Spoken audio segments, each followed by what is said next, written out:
Trump కి chip దొబ్బింది. Yes, మీరు విన్నది కరెక్టే. నేను ఇంతకు ముందు ఎప్పుడు కూడా ఇలాంటి దృశ్యం చూడలేదు. ఒకసారి మీరే ఈ వీడియో చూడండి, ట్రంప్ ఎలా బూతులు మాట్లాడుతున్నాడో ఇంటర్నేషనల్ మీడియా ముందు. I'm really unhappy if Israel's going out this morning because the one rocket that didn't land, that was shot, perhaps by mistake, that didn't land. I'm not happy about that.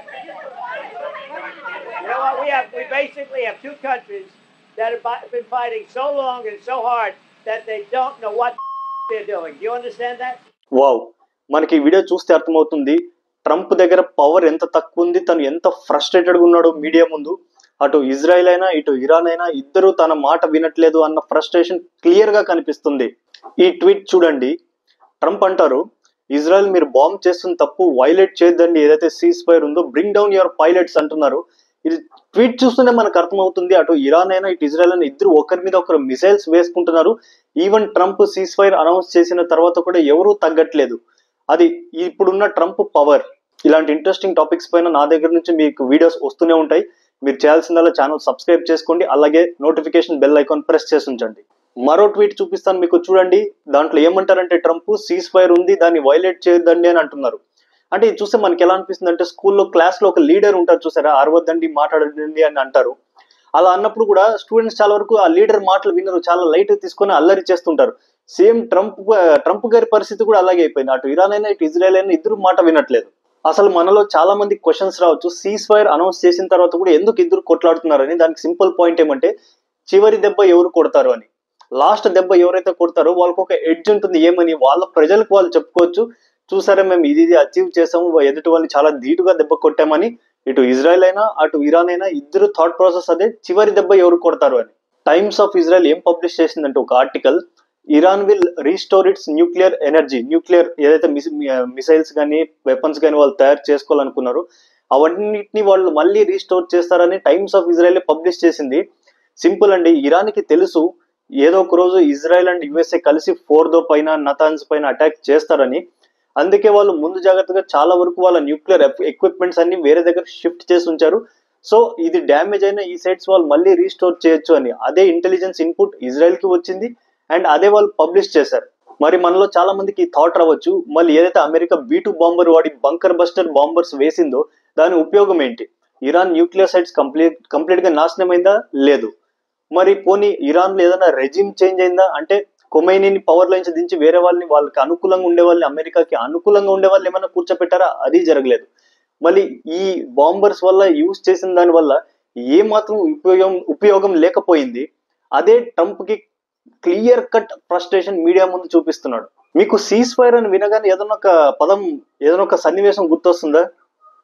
Yes, నాకైతే ఖచ్చితంగా cease fire అంటే గనక Trump ఏదైతే India Pakistan మధ్య operation జరిగేటప్పుడు, operation Sindoor జరిగేటప్పుడు sudden గా tweet చేసి సీజ్ ఫైర్ అయిపోయింది, నేనే చేశాను cease fire, common sense prevail అయింది, 2 న్యూక్లియర్ కంట్రీస్ పెద్ద వార్ కాకుండా ఆపాను, నాకు నోబెల్ పీస్ ప్రైజ్ కావాలి అని డప్పు కొట్టుకున్నాడు.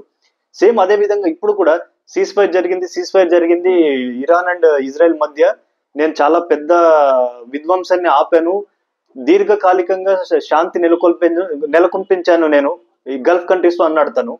కానీ చూసుకుంటే తను సీజ్ ఫైర్ అయిన నెక్స్ట్ 2-3 అవర్స్ లోనే ఇజ్రాయెల్ ఇరాన్ మళ్ళీ మిసైల్స్ వేసుకుంటున్నారు. అసలు ఇద్దరు దేకట్లేదు అమెరికాని. నాకు నిజంగా ఏం గుర్తొస్తుందంటే, మనం ఈడియట్ సినిమాలో రవితేజ గారి సినిమా ఉంటుంది, ఐ గెస్ అదే కరెక్ట్ అనుకుంటారు. అందులో స్టూడెంట్స్ ని కొడుతుంటే MS నారాయణ గారు ప్రామిస్ చేయించుకుంటారు, మీరు ఎప్పుడు ఇంకొక స్టూడెంట్ ని కొట్టకూడదు అంటే రవితేజ గారు మీ మీద ఒట్టండి, నేను ఎవరిని కొట్టను అంటారు. కానీ అది అన్న వెంటనే మళ్ళీ కొట్టుకోవడం మొదలు పెట్టారు స్టూడెంట్స్. అప్పుడు MS నారాయణ గారి రియాక్షన్ ఏదైతే ఉందో, నాకు తెలిసి ట్రంప్ కూడా అదే రియాక్షన్ అయి ఉంటుంది. అసలు ఎవరు కూడా విలువ ఇవ్వట్లేదు.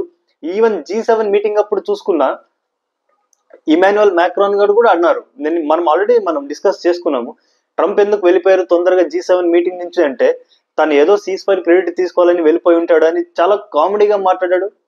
ఈవెన్ నరేంద్ర మోదీ గారు కూడా ఇమాన్యుయల్ మ్యాక్రాన్ తో నువ్వు ఈ మధ్య ట్విట్టర్ లో చాలా గొడవ పడుతున్నావు, ఫైట్ చేస్తున్నావు అని చెప్పి ఇండైరెక్ట్ గా ట్రంప్ ని ఆడుకున్నారు వాళ్ళిద్దరు.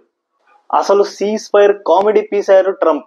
ఆయన కామెడీ ఇక్కడతో ఆగలేదు. ఇంకా మహానుభావుడు ఏమంటాడంటే ఒక ట్వీట్ వేసి, చైనా ఏదైతే ఉందో అది ఇప్పుడు ఇరాన్ దగ్గర నుంచి ఆయిల్ కొనొచ్చంట, ఈవెన్ ఫ్యూచర్ లో కూడా USA నుంచి కూడా చైనా ఆయిల్ కొంటుందని ఆశిస్తున్నాడంట మహానుభావుడు. మరి అర్థం కాక అడుగుతాను, ప్రపంచం మొత్తం నేను శాంక్షన్స్ వేస్తాను, ఎవరైతే ఇరాన్తో ఆయిల్ కొంటారో అందరి మీద నేను శాంక్షన్స్ వేస్తానని చెప్పి ఎవరిని కొనికుండా చేశాడు ఏదైతే ఇరాన్తో ఆయిల్, వాళ్ళు అలాంటప్పుడు మళ్ళీ సడన్ గా యూటర్న్ ఏంటి, చైనా కొనొచ్చు అని, ఏం డీల్ జరిగిందని అసలు పిచ్చి పిచ్చిగా మాట్లాడుతున్నాడు ట్రంప్. అసలు పిచ్చోడి చేతిలో రాయి ఎలా ఉందో అలాగే సింహాసనం అనుకుంటాను ప్రెసిడెంట్ అమెరికాది. తనేమో ఒకసారి చైనాపై నేను 265% టారిఫ్ వేసాను అంటాడు, మళ్ళీ 10-15 డేస్ తర్వాత యూటర్న్ తీసుకొని లేదు నేను డీల్ చేసుకున్నాను 30% అంటాడు. అసలు క్లారిటీ లేకుండా ఒక మ్యూజికల్ చైర్స్ లాగా ఆడుతున్నాడు ట్రంప్.